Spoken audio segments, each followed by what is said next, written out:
윤석열 대통령이 석방되자 정치권은 요동쳤습니다.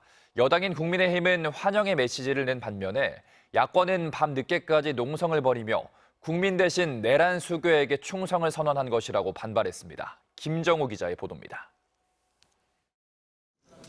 윤석열 대통령이 석방되자 더불어민주당은 자정까지 비상의원총회를 연 뒤 국회 본청 안에서 농성을 벌였습니다.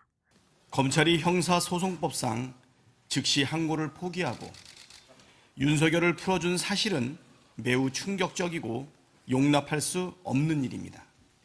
민주당은 검찰은 윤 대통령을 즉시 기소하지 않는 등 내란 수계를 풀어주기 위해 교묘하게 기술을 사용했다면서 책임의 중심에 심우정 검찰총장이 있다고 비판했습니다. 다만 심 총장에 대한 탄핵소추 추진 여부를 두고는 책임을 물어야 한다는 주장과 신중해야 한다는 의견이 나뉘면서 결론을 내지 못했습니다. 민주당은 윤 대통령 석방이 탄핵 심판에는 영향을 주지 못할 것이라고 선을 그으면서 윤 대통령 파면이 결정될 때까지 모든 의원들이 자정까지 농성에 참여하는 등 총력전을 벌이기로 했습니다.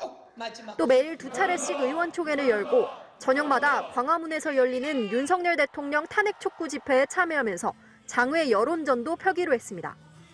조국혁신당도 늦은 저녁 의원총회를 열고 검찰은 헌법재판소에 영향을 끼치기 위해 가장 극적인 형식으로 윤석열을 풀어줬다면서 심우정 검찰총장 등을 탄핵하고 검찰을 해체해야 한다고 주장했습니다.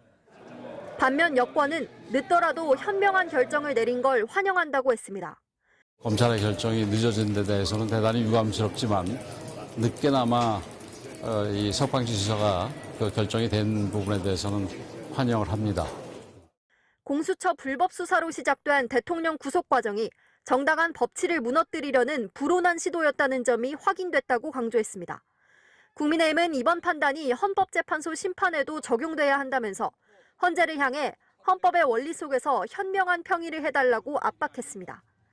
동시에 검찰 특수본이 직권을 남용해 윤 대통령을 불법 감금한 거라며 법적 고발을 예고하기도 했습니다. 김기현, 박대출, 이철규, 강명구, 조배수 의원 등은 서울구치소 앞에서 윤 대통령을 마중한 가운데 국민의힘은 조만간 윤 대통령과 면담 일정을 잡고 향후 정국에 대해 논의할 걸로 보입니다. MBC 뉴스 김정우입니다.